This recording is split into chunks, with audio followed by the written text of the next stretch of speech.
명상하는 뇌. 데니얼 골먼, 리처드 데이비드슨, 저 김환도, 김은임이 옮김 되는데, 데니얼 콜먼은 어떤 분인가요? 세계적인 심리학 또 과학 저널리스트, 하버드 대학교에서 심리학 박사 학위를 받고 겸임 교수를 역임했다. 12년 동안 뉴욕 타임스의 뇌와 행동과학에 관한 글을 기고했으며 타임에 기고한 글로 퓰리처상 후보로 2회 선정, 현재 미국 과학진흥특별회원, 미국 심리학 평생공로 수상, 2008년 월스트리트 저널 가장 영향력 있는 경영사상가. 그는 EQ 즉 감성지능이 IQ보다 중요하며 EQ는 학습을 통해 개발할 수 있다는 주장을 함으로써 산업의 패러다임을 바꾸었다. 나아가서 상대방의 감정과 의도를 읽고 타인과 잘 어울리는 능력인 SQ 즉 사회지능을 통해서 성공하는 사람을 위한 새로운 패러다임을 제시했다. 대표적으로 EQ 감성지능, SQ 사회지능, 힐링 이모션, 감성 리더십, 리더십의 딜레마 등등이 있다. 리처드 데이비드슨은 명성의 뇌에 미치는 영향을 과학적으로 분석한 선구적 연구자, 하버드 대학교 정신병리학 및 정신생리학 박사 학위를 받았다. 위스콘신대 심리학과 정신의학 교수, 같은 대학 건강한 마음 센터 설립, 와이즈만 뇌 영상 행동 연구의 책임자, 또 1991년부터 마음의 삶 연구소의 이사로 활동. 그는 국립정신건강기구에서 수여하는 메리트상과 미국 심리학회에서 수여하는 최우수 과학 공로상, UCLA에서 수여하는 마니 바우믹상을 수상한 바 있다. 2006년 타임의 가장 영향력 있는 백인의 2007년에 메디슨의 원래의 인물로 선정되게 되었다. 그동안 타고난 성격과 기질을 바탕으로 인간 유형을 구분 짓던 전통 심리학에서 벗어나서 인간의 뇌 패턴과 연관된 감정 유형을 최초로 발견하여 인간 유형의 새로운 기준을 제시했다. 그는 서구의 과학가 달라이라마의 가교 역할을 수행한 대표적인 인물로도 유명하다. 저수로 너무 다른 사람들 등 다수가 있다. 명상하는 뇌. 명상하는 뇌. 한국 독자에게 우리의 책이 한국에 번역 출간되는 소식을 듣고 기쁩니다. 우리는 심리학과 명상 연구에 빠르게 발전하는 책을 소개했습니다. 행복 2020년 이후에 코로나 대의 위기가 왔습니다. 팬데믹이 끝난다 할지라도 언제 이런 위기가 닥칠지 모릅니다. 웰빙에 대해서 한국이 앞장서시기를 바랍니다. 골먼과 리처드 데이비드슨. 이 책에 쏟아진 찬사는 뇌를 바꾸고 싶다면 어떻게 해야 할까? 혹자는 뇌에 전자칩을 심고 컴퓨터를 연결시키는 꿈꾸기도 하고, 혹자의 뇌는 능력치를 높여주는 약물에 기대를 걸기도 하지만 기계나 약물을 사용하지 않고도 뇌를 업그레이드하는 근본적인 방법이 존재합니다. 바로 명상입니다. 명상의 원리는 과학적으로 규명되었을까? 자주 받는 질문인데, 실제로 명상에 대해서 사실에 근거하지 않은 많은 기대와 환상들이 존재해 왔는데, 그러나 지난 수십 년 동안의 신경과학 분야에서 세계 수행자들이 세계적인 엄격한 실험을 통해서 이루어졌고, 이렇게 해서 장기간에 걸친 명상은 감정 조절, 스트레스 반응, 면역 체계를 바꿔놓고 주의력과 사고의 통제력을 더 예리하게 변화, 또 타인의 관점과 감정을 공감하고 이해하는 능력을 높이는 것을 알게 했다라는 것을 이 책에 쏟아진 찬사로 추천을. 장동선 궁금한 내 연구에서 저자가 또 아리아나 하팅로 수면 혁명의 저자 아리아나, 당신의 삶도 이렇게, 또 너의 내면을 검색하라, 또 왜 마음 챙김 명상인가 정카빗, 또 아직도 왜 나이를 모른다 정신과학, 데니얼 길버트, 행복에 걸려 비틀거리다 저자, 통찰 명상에 대해서 조셉, 또 최고는 무엇이 다른가 하버드 빌 조지, 이렇게 추천을 했고, 이 책은 깊고 고대 하나의 가설, 우리 평온한 사랑, 탁월한 존재의 가벼움, 마음, 심리, 수행, 변성, 건강, 이렇게 포커스를 맞추어서 책이 기록이 되어진 것을 보게 됩니다. 자, 명상하는 데 대해서 청량한 어느 가을 아침에 스티브 대력은 미국 국방부 건물 펜타곤에서 일하는 중이었다. 갑자기 찢어졌다는 갱물리들 등이 집무실 천장에 무너져 내렸다. 스티브는 잔해 더미에 깔려서 의식을 잃고 그날 2001년 9월 10일 스티브가 근무하는 사무실 근처에 여객기가 충돌, 빈기동체가 폭발하여 하얀 덩어리가 스티브의 사무실에 휩쓸고 잔해에 묻혀서 목숨을 구할 수는 있었다. 스티브의 큰 충격을 받았지만 나흘 뒤에 업무에 복귀했고 며칠 밤을 지새우듯이 미친 듯이 일을 했고 1년간 진행되는 이라크 근무에 자원했다. 극도의 경계심 없이 쇼핑몰조차도 돌려낼 수 없었죠. 그래서 이라크를 떠났습니다. 사람들이 어떤 눈으로 쳐다보는지 늘 신경이 곤두서 있었어요.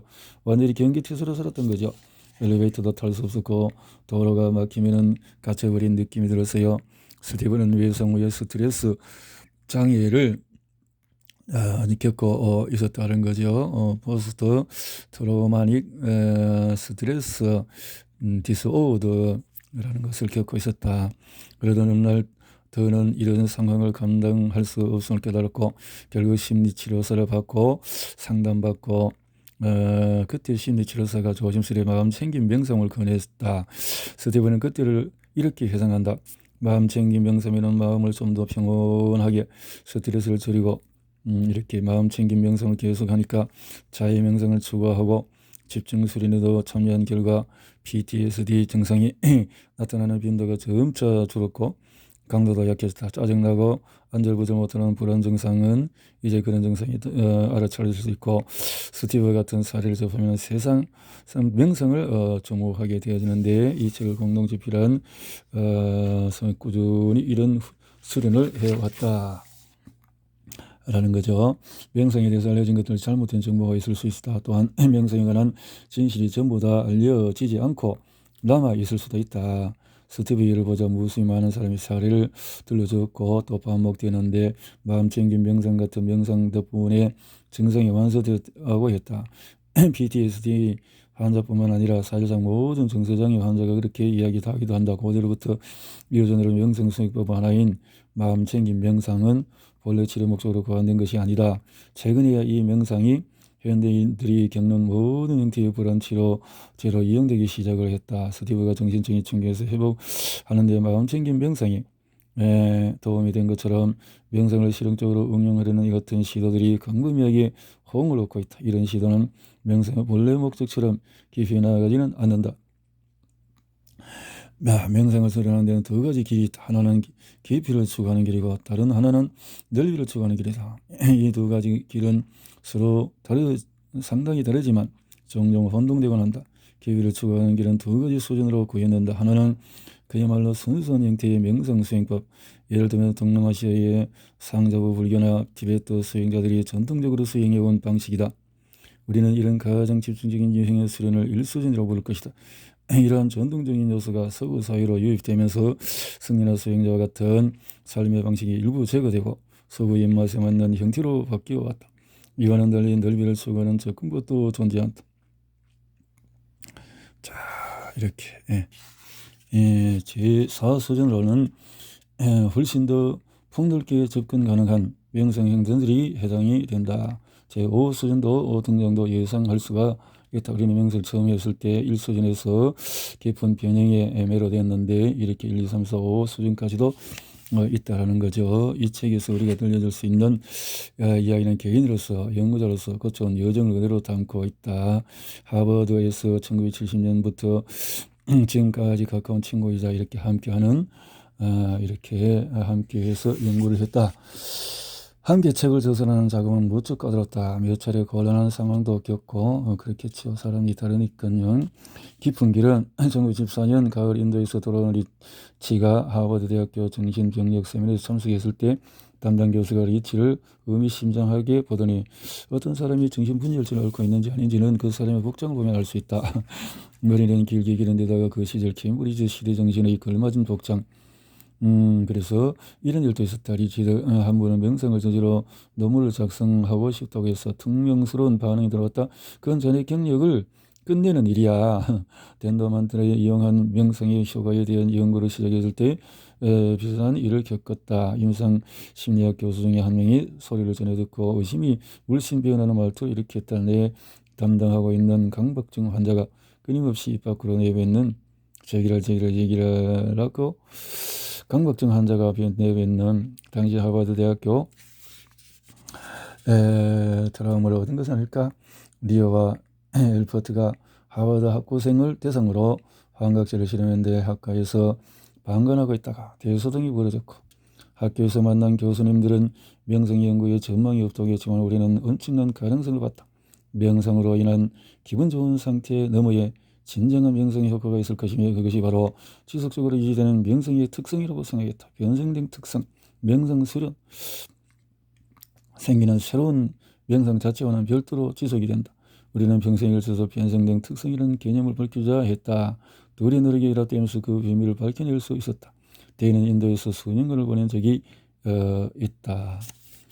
이렇게 넓은 끊임없는 이렇게 공부를 통해서 연구를 통해서 이 놀라운 연구 협력자들은 절거 세계 주요 영적 전통에서 살아 숨쉬고 있었다. 이런 사람들 넓은 게 우리는 마음과 삶 연구소의 이사로 활동해 왔다. 달라이라마는 티베트 불교의 전통에서 어린 세월을 거쳐 검증된 부정적인 감정들을 길들이는 효과 있는 다양한 수리법이 있다고 했다. 그러니 이런 수리법에는 종교적인 색채를 걷어내고 리치 연구소에서 엄밀히 시험해보고자 제안했다. 만약에 그 방법들이 부정적인 감정들의 완화에 도움이 된다면 많은 사람이 널리 전파할 수 있을 테였다. 달라이라마의 조언이 우리 가슴에 불을 지폈다. 그날 밤에 그 후로도 달라이라마가 던져준 도전과제가 계기가 되어서 리치는 자신이 지휘하는 연구기소의 자원을 재정비했다. 달라이라마의 근거는 넓은 길, 다시 말해서 세계에서 환영받는 명상법을 뒷받침하는 과학 연구를 촉발하는 계기가 되었다. 마음 챙김 명상. 명상은 여기서 명상 수련을 막 실현한 사람들에게 이런저런 수련법을 살짝만 보한 사람들에게 실질적으로 도움이 되는 조언을 몇 가지 하고자 한다. 냉정한 시각으로 스마이 X 우리는 이렇게 부르고 한다. 스마이 X는 우리가 하버드 대학을 다닐 때 1970년 중반에 아시아에서 미국으로 물밀듯이 몰려든 명성 스승 중에 한 명이었다. 당시 새로운 기술이었던 바이오 피드백에 대한 열광이 최고조에 이르는 시기였는데 기량에 뛰어나 보이는 피험자들 중에서 우연히 만났으나 우리에게 보면 말할 수 없. 그런데 왜 이게 웬일인가? 드디어 수아미 X의 역량을 시험해 볼 수 있는 날이 되어서 그에게 혈압을 낮춰보라고 요청했지만 오히려 혈압이 올라갔다. 반대로 혈압을 올려보려고 하자 거꾸로 혈압이 내려갔다. 시험 결과를 알려줘 수아미 X는 우리가 자신에게 독이 든 차를 줘서 능력을 발휘하지 못하게 했다고 억지를 썼다. 생략적으로 기록을 확인하자 수아미 X는 호언장담하는 정신적 제주들 중에 아무것도 보여줄 수 없다는 사실이 드러났다. 영표도 심장의 잔떨림을 일으켰는데 성공하기는 했다. 생물학적인 제주라기에는 위험성이 높았다. 그때 사용한 방법은 그는 계산매 도구 사마디라고 했다. 그게 무슨 의미인지 지금도 알 수가 없다. 인도 전역에서 싸구려 담배로 담배잎 몇 조각을 그냥 식물로 감싼 그것을 X는 비디를 피우러 남자 화장실로 사라지는 일도 종종 있었다. 얼마 지나지 않아서 인도에 있는 친구들에게 텔레그램을 받고 알게 되는데 자칭 수아미는 사실 신발 공장의 전직 공장장으로 아내와 두 아이를 버리고 큰 돈 한번 벌어보겠다고 미국으로 건너온 사람이었다. 수아미 X는 제자들을 끌어모으기 위한 홍보 수단으로 우리를 이용하려 했던 것이 분명하다. 그 후에 그는 실제로 사람들 앞에서 하버드 과학자들이 자신의 명성 역량을 연구했었다고 주장했다. 과학적인 연구 대상이 된 경험을 재가공해 가대 광고로 활용한 초창기 사례라고 볼 수 있다. 잘못된 명상이었던 거죠. 이와 같은 교훈적인 사건을 염두에 둘 때 오늘날의 명상 연구 물결을 개방적이지만 회의적인 시각으로 바라보게 된다. 사실 그것이 올바른 과학자의 마음가짐이기도 하다. 마음챙김 운동이 등장해서 학교 기업은 물론이고 사적인 삶의 영역까지 급속도로 확산되는 것을 보면서 보통 마음이 흡족된다 하지만 연구 결과가 너무 자주 왜곡되고 과장되어서 과학이 판촉물처럼 이용되는 것을 보면은 한숨이 저절로 나온다. 명상과 돈벌이의 결합은 강매, 실망, 심지어 스캔들 같은 유감스러운 이력으로 이어지는 기름길이다. 명상을 하기 위해서 과학적 연구를 완전히 오도하거나 의심스러운 주장을 하거나 왜곡하는 일이 너무 빈번하게 일어나고 있다. 그렇군요. 열띤 주장 덕분에 입소문을 탔지만은 근거가 부족한 결과를 몇 가지 살펴보자. 명상은 뇌의 집중센터 전전두피를 두껍게 활성화시키는 반면에 투정, 회피, 긴장 반응을 촉발하는 편도체의 크기를 줄어들게 해서 안정화시킨다. 명상은 뇌의 감정에 대한 반응점을 좀 더 긍정적인 영역으로 이동시킨다. 명상은 노화를 늦춘다. 명상은 당뇨병으로부터 주의력 결핍장애, 행동장애 이렇게까지 자정과 질병을 치료하는 데 이용할 수 있다. 그러나 좀 더 면밀히 살펴보면 이런 조정에 근거되는 연구들은 모두 저마다 한계가 있다. 예를 들어서 편도체 축소를 보고한 연구에서는 편도체 부피를 측정하는데 사용한 방법의 정확도가 떨어진다. 그럼에도 소셜미디어에서 검증이 덜 된 주장들이 넘쳐나고 있다. 무지 타당한지 의심스러운지 여기서 잠시 멈추고 이 책의 전체 구성을 살펴보자. 1장부터 3장까지는 명상, 또 4장부터는 과학에 대해서 쭉 보고 11장에서 우리가 추구한 목적에 대해서 13장의 명상의 세 가지 수련자 이런 것을 열거할 것이다. 가수가 된 명상의 연구는 일찍이 1830년대 헨리 데이비드 소로와 랠리 에머슨이 재미 삼아서 미국의 초월주의자 명상 기법을 했던 것이 있고 서구 세계가 좀 더 진지하게 명상 수련에 임하게 된 것은 불과 몇십 년 되지 않는다. 그래서 명상을 다룬 논문의 수가 갑자기 이렇게 폭증하게 되었군요. 이렇게 명상에 대해서 나왔다. 우리가 쏘올린 공은 이제 이렇게 해서 2001년 4월 위스콘신 대학교 메디슨 캠퍼스 여기서 연구를 해서 명상에 대해서 달라이라마는 바렐라가 과학을 발전보다 더 큰 선을 위해 일해온 것에 감사했다. 그로부터 3년 후인 2004년 바렐라가 정정화라던 꿈을 현실로 바뀌는 사건이 일어났다. 게리슨 연구소라는 곳의 역사상 처음으로 100여 명의 과학자, 대학생, 연구원들이 모여서 이렇게 이 모임을 주선 것도 마음의 삶 연구였다. 마음의 삶에서 SRD에 대한 구상이 삭튼 것은 메디슨 리치의 집에서였다. SRD 연구가 되어졌다. 명상에 대해서 다양한 색채가 담긴 작물을 짜겨내기 위해서 여러 가닥의 실을 사용할 것이다. 연구자로서 과학자로서 이렇게 준비되어진 해서 연구를 해 볼 것이다. 라고 서론적으로 봤네요.